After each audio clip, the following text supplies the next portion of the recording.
আসসালামু আলাইকুম রহমতুল্লাহ। ফোকাস বিশ্ববিদ্যালয়ে ভর্তি কোচিং কর্তৃক আয়োজিত সাবজেক্ট রিভিউ সেশনের আরেকটি সেশনে আপনাদের সবাইকে স্বাগতম জানাচ্ছি। আজকে আমরা যে সাবজেক্টটি নিয়ে কথা বলবো সেটি হচ্ছে রাষ্ট্রবিজ্ঞান বা পলিটিক্যাল সায়েন্স। খুবই গুরুত্বপূর্ণ একটি সাবজেক্ট সোশ্যাল সায়েন্স ফ্যাকাল্টির। এবং আজকে সাবজেক্ট রিভিউ সেশনে আমাদের সাথে যুক্ত হয়েছেন এই বিভাগে অধ্যয়নরত শিক্ষার্থী মোহাম্মদ আবু সায়েম ভাই। তো ভাই কেমন আছেন? আলহামদুলিল্লাহ, আল্লাহর রহমতে ভালো আছি। আপনি কেমন আছেন? তো ভাই আলহামদুলিল্লাহ। তো ভাইয়ের কাছ থেকে আমরা আজকে এই সাবজেক্টটি কি আসলে এবং এখানে কি পড়ানো হয়ে থাকে এবং খুবই গুরুত্বপূর্ণ হবে এখানে এটার ক্যারিয়ার ফ্যাসিলিটিসগুলো কী কী, জব অপরচুনিটিসগুলো কী কী, এই বিষয়গুলো নিয়ে জানার চেষ্টা করব। তো ভাইয়ের কাছে প্রথম প্রশ্ন থাকবে যে ভাই পলিটিক্যাল সায়েন্স বিষয়টা আসলে কি? জি, ধন্যবাদ জানাচ্ছি আমাকে পলিটিক্যাল সায়েন্স বিষয়ে সাবজেক্ট রিভিউ প্রোগ্রামে আমন্ত্রণ জানানোর জন্য।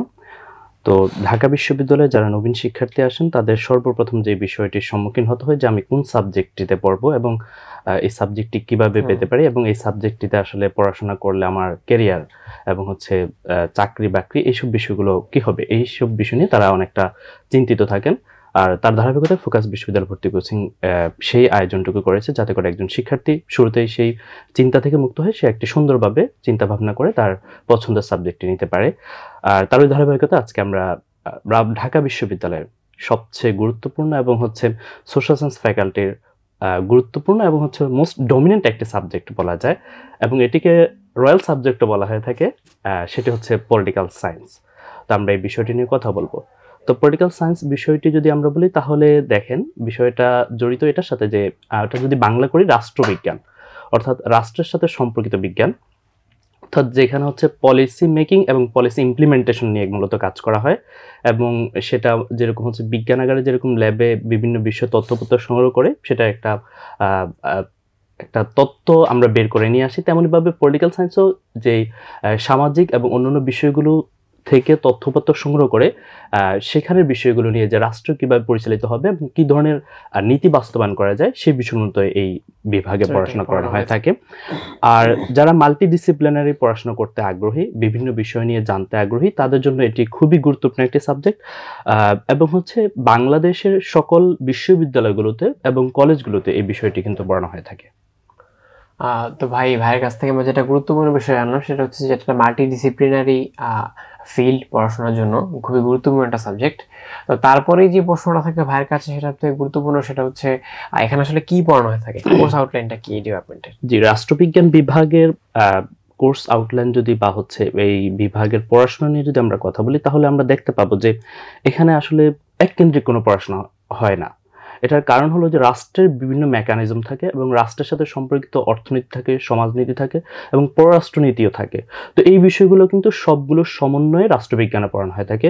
তো আমরা যদি মোটা দাগে বলি তাহলে এখানে বিশ্বভিত্তিক পড়াশোনা রাষ্ট্র, জাতি, গণতন্ত্র, সার্বভৌমত্ব, বিভিন্ন দেশের সরকার ব্যবস্থা এবং হচ্ছে তুলনামূলক রাজনীতি, তাছাড়া হচ্ছে এটার পাশাপাশি আন্তর্জাতিক রাজনীতি এবং হচ্ছে আন্তর্জাতিক সম্পর্ক, অর্থনীতি, অর্থায়ন, রাজনীতির সাথে ধর্মের সম্পর্ক এবং হচ্ছে তুলনামূলক রাজনীতির পাশাপাশি আমাদের এখানে রিসার্চ এবং রিসার্চ ম্যাথোডোলজি নিয়ে রয়েছে খুব সুন্দর এবং সাজানো কোর্স প্ল্যান। এবং আমাদের সর্বশেষ আমাদের শেষের দিকে একটি থিসিস পর্যন্ত থাকে যাতে করে একজন শিক্ষার্থী তার যেই জ্ঞানগুলো অর্জন করেছে রাষ্ট্রবিজ্ঞান বিভাগ থেকে সেখানে তার গবেষণাধর্মী চিন্তা ভাবনার মধ্য দিয়ে সে একটি উপমিত ধারণায় সে পৌঁছতে পারে, সেজন্য একটি থিসিস আমাদের মাস্টার্সে থাকে। রাষ্ট্রবিজ্ঞান বিভাগের যে পড়াশোনা রয়েছে তা আমরা শুরুতে বলেছিলাম যে এটা একটা মাল্টিডিসিপ্লিনারি ফিল্ড যেখানে হচ্ছে একজন শিক্ষার্থী তার জ্ঞানের বিস্তৃত ধারণা এখান থেকে নিতে পারেন। তন্মধ্যে হচ্ছে আমরা সর্বপ্রথম যেটা নিয়ে কথা বলি সেটা হচ্ছে রাষ্ট্র নিয়ে এটা মূলত পড়ানো হয়। তো আমরা বিশ্বের যে রাষ্ট্রগুলো রয়েছে সেই রাষ্ট্রগুলো আসলে কোন ইডিওলজি বা কোন দর্শনের উপরে তারা রাষ্ট্র পরিচালনা করে সেই বিষয়গুলো কিন্তু এখানে পড়ানো হয়ে থাকে। এবং হচ্ছে জাতি বা গণতন্ত্রের যে বিষয়গুলো যে আমরা দেখি গণতন্ত্রের বিভিন্ন ধারা কিন্তু বিভিন্ন দেশে রয়েছে, কোথাও হচ্ছে যে মিক্সড ডেমোক্রেসি, কোথাও হচ্ছে যে ফ্লাওয়ার্ড ডেমোক্রেসি বলে একটি কথা আছে। এইসব বিষয়গুলো মূলত এখানে আলোচনা এবং হচ্ছে সমালোচনা সহকারে পড়ানো হয়ে থাকে। তাছাড়া হচ্ছে সার্বভৌমত্ব যেটাকে আমরা সভরেন্টি বলে থাকি, যে স্টেট মেকানিজমের সবচেয়ে বা স্টেটের যে 4টা অর্গান রয়েছে সেই 4টা অর্গানের মধ্যে কিন্তু গুরুত্বপূর্ণ একটি অর্গান কিন্তু সভরেন্টি, এবং একটা রাষ্ট্র কিভাবে তার সভরেন্টি মেনটেন করবে এবং তার সভরেন্টি ধরে রাখবে সেই বিষয়গুলোর বিশদ আলোচনা কিন্তু আমাদের রাষ্ট্রবিজ্ঞান বিভাগের পড়াশোনার মধ্যে অন্তর্ভুক্ত থাকে। তাছাড়া হচ্ছে বিভিন্ন দেশের সরকার ব্যবস্থা, এবং আমরা দেখি যে মার্কিন যুক্তরাষ্ট্র ফ্রান্স এবং হচ্ছে ইংল্যান্ড, যেটাকে আমরা ইউকে বলে থাকি, তাদের যে সরকার ব্যবস্থা রয়েছে, এই বিষয়গুলোর পাশাপাশি আমাদের এশিয়া, অর্থাৎ আমাদের সবচেয়ে গুরুত্বপূর্ণ যে জায়গাটা রয়েছে দক্ষিণ এশিয়ার রাজনীতি, সেখানে কিন্তু আমাদের কোর্সের মধ্যে সার্কভুক্ত যে দেশগুলো রয়েছে সেই সার্কভুক্ত দেশগুলোর রাজনীতি কিভাবে পরিচালিত হচ্ছে এবং তাদের রাজনীতির ইতিহাস, এই বিষয়গুলো কিন্তু এখানে চলে আসে। পাশাপাশি যদি আমরা তুলনামূলক রাজনীতির কথা বলি তাহলে সেখানে কিন্তু আমরা দেখব যে রাজনীতির মধ্যকার যে বিষয়গুলো থাকে, পলিটিক্যাল কালচার এবং হচ্ছে যে পলিটিক্যাল যেই ডমিনেন্সগুলো রয়েছে, যেগুলো হচ্ছে একটা রাজনীতির ধারা তৈরি করতে গুরুত্বপূর্ণ ভূমিকা পালন করে, সেই বিষয়গুলো কিন্তু এখানে থাকে। আর আরেকটি বড় বিষয় রাষ্ট্রবিজ্ঞান বিভাগের, যেহেতু রাষ্ট্রটা আর একা চলতে পারে না, তাকে অন্য অন্য রাষ্ট্রের সাথে সম্পর্ক রেখে চলতে হয়, তাই এখানে আন্তর্জাতিক সম্পর্কের একটি বিষয় আমাদের খুব সুন্দরভাবে গুছালো একটি কোর্স রয়েছে, যেটা হচ্ছে শিক্ষার্থীরা সেটি 4th সেমিস্টারে পেয়ে যাবেন। সেখানে কিন্তু আন্তর্জাতিক সম্পর্ক নিয়ে পড়ানো হয়, ইন্টারন্যাশনাল রিলেশনসের যে থিওরিগুলো রয়েছে সেই থিওরিগুলো কিন্তু খুব সুন্দরভাবে এখানে ফুটিয়ে তোলা হয়, যাতে করে একজন শিক্ষার্থী আন্তর্জাতিক রাজনীতির সাথে পরিচিতি লাভ করতে পারে। সেখানে কিন্তু আমরা দেখি এভাবে পড়ানো হয়। তাছাড়া হচ্ছে যে অর্থনীতির বিষয়টা, যেটা হচ্ছে যে আমরা জানি ঢাকা বিশ্ববিদ্যালয়ের প্রতিষ্ঠা লগ্নের সবচেয়ে প্রথম যে সারির সাবজেক্ট ছিল সেটা কিন্তু রাষ্ট্রবিজ্ঞান ছিল, সেখান থেকে পরবর্তী অর্থনীতিকে সেপারেট করা হয়েছে। তো সেই জায়গা থেকে অর্থনীতি যদিও আলাদা একটি সোশ্যাল সায়েন্সের সাবজেক্ট হিসাবে আছে ঢাকা বিশ্ববিদ্যালয়ে, পাশাপাশি রাষ্ট্রবিজ্ঞানের একজন শিক্ষার্থী সে যখন রাষ্ট্রের নীতি বাস্তবায়ন করবে সেখানে কিন্তু সাথে সাথে অর্থনীতির বিষয়টিও চলে আসে। তো যাতে করে সে অর্থনীতি বিষয়ে একটি সামগ্রিক ধারণা লাভ করতে পারে, সে বিষয় কিন্তু এখানে পড়ানো হয়ে থাকে এবং একটা খুব সুন্দর সাজানো কোর্স রয়েছে। এছাড়া হচ্ছে যে অর্থায়নের বিষয়টা, যে ইন্টারন্যাশনাল ফাইন্যান্স, যে আমরা দেখি যে IMF থেকে শুরু করে, ওয়ার্ল্ড ব্যাংক থেকে শুরু করে, IDB এবং অন্যান্য যে ব্যাংকগুলো কিভাবে ঋণ দিয়ে থাকে এবং হচ্ছে সেই ব্যাংকিং সিস্টেমটা কিভাবে পরিচালিত হয়ে থাকে, সেখানে কিন্তু এই বিষয়গুলো আছে। এবং একজন শিক্ষার্থী খুব সুন্দরভাবে অর্থনীতির বিষয় এবং আন্তর্জাতিক যে অর্থনীতির যে প্রক্রিয়াটা, যে কিভাবে আন্তর্জাতিক অর্থনীতিটা পরিচালিত হচ্ছে, এবং যেটাকে আমরা দেখি দুইটা কোর্স এখানে আছে, একটা হচ্ছে ইন্টারন্যাশনাল ফাইন্যান্স, আরেকটি বিষয় আছে সেটা হচ্ছে ইন্টারন্যাশনাল বিজনেস, যে ট্রেড এন্ড কমার্স যেটাকে আমরা দেখি, সেটাও কিন্তু রাষ্ট্রবিজ্ঞানের গুরুত্বপূর্ণ একটি বিষয়, যে একটা রাষ্ট্র কখন ট্রেড করবে, সে কখন এমবার্গো দিবে, সে কখন হচ্ছে অন্য দেশে রপ্তানি করবে, বা হচ্ছে অন্য দেশ থেকে সে কখন রপ্তানি বন্ধ করবে, এই বিষয়গুলো কিন্তু রাষ্ট্রের পলিসির সাথে জড়িত।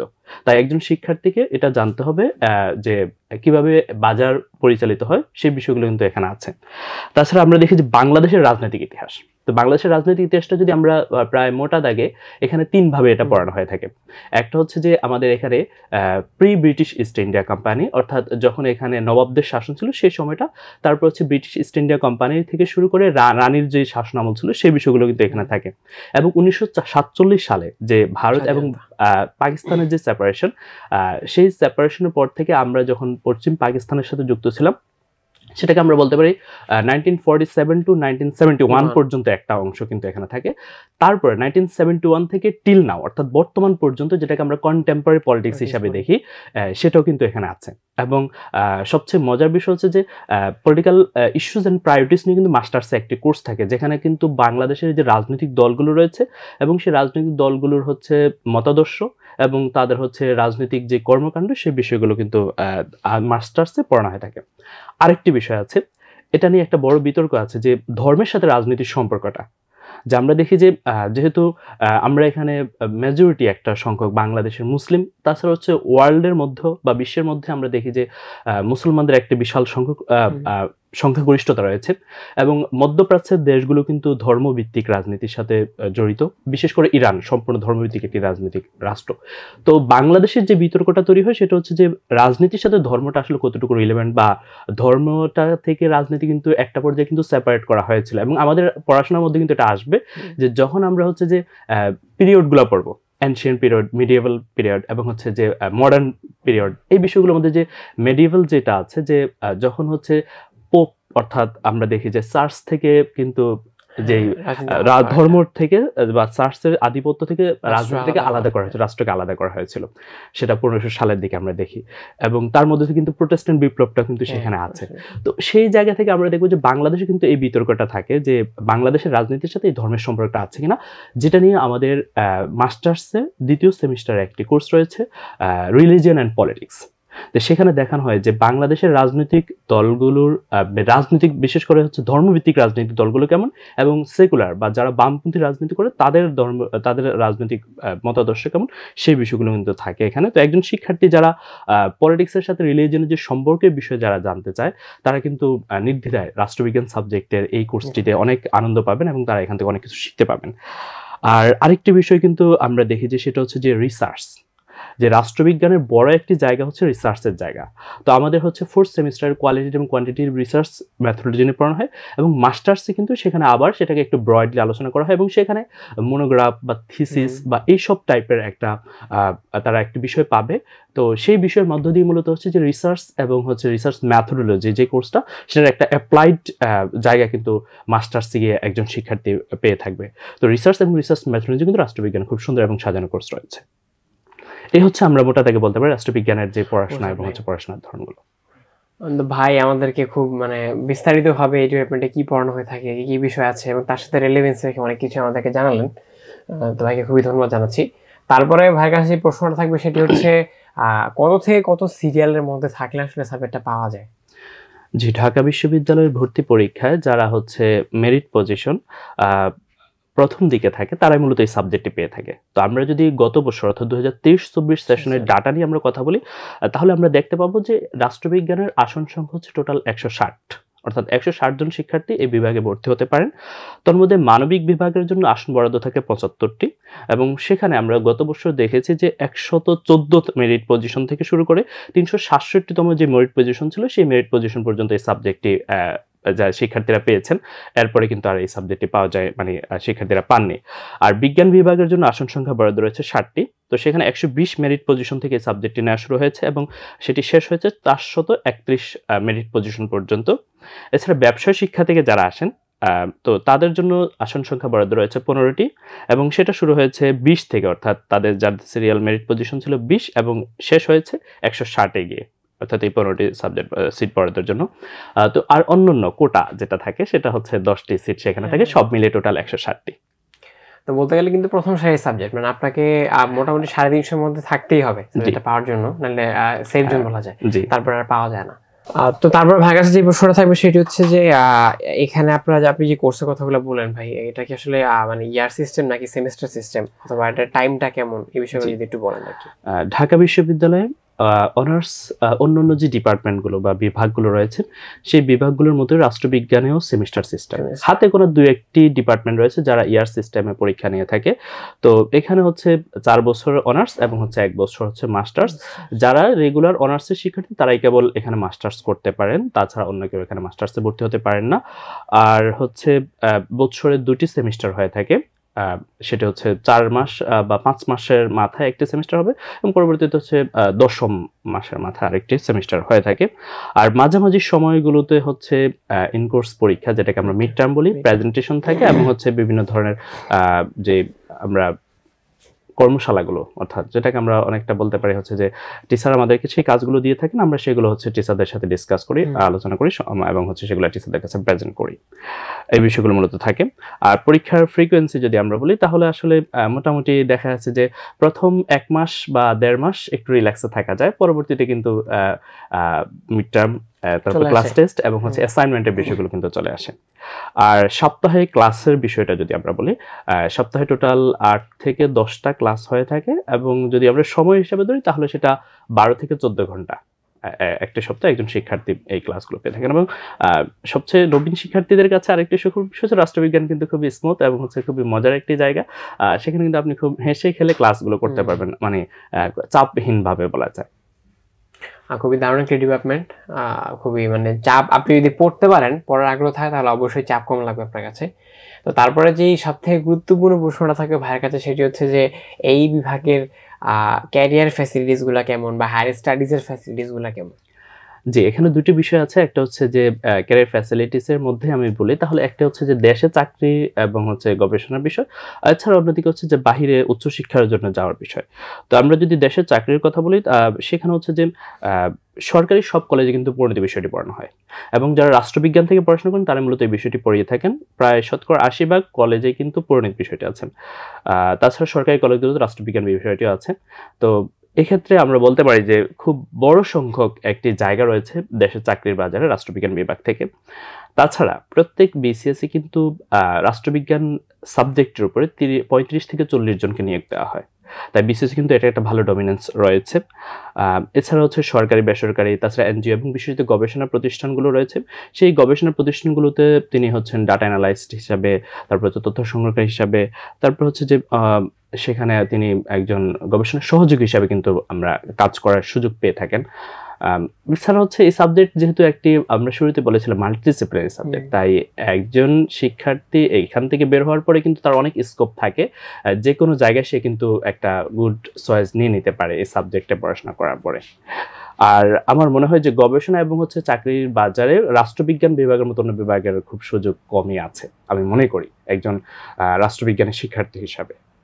দ্বিতীয় যে বিষয়টা সেটা হচ্ছে উচ্চশিক্ষার বিষয়। তো উচ্চশিক্ষার বিষয়ে কিন্তু আমরা দেখি যে আমাদের বাংলাদেশে শুধুমাত্র আমরা রাষ্ট্রবিজ্ঞান সাবজেক্টটাকে একটা ব্রড সাবজেক্ট হিসেবেই পড়াশোনা করে থাকি, কিন্তু সেখানে আমরা যদি বাহিরের কান্ট্রিগুলোতে দেখি, ইউএসএ থেকে শুরু করে তাদের একটা স্টেট ডিপার্টমেন্ট রয়েছে, এবং স্টেট ডিপার্টমেন্টের আলোকে প্রত্যেকটা স্টেট নিয়ে তাদের স্টাডি আছে, এবং তারা কিন্তু প্রত্যেকটা বিষয়কে নিয়ে তারা পড়িয়ে থাকে। আমাদের যেগুলো হচ্ছে কোর্স, সেখানে কিন্তু এক একটা সাবজেক্ট, তো সেখানে কিন্তু এক একটা ডিপার্টমেন্ট এবং হচ্ছে ফ্যাকাল্টি হিসাবে থাকে।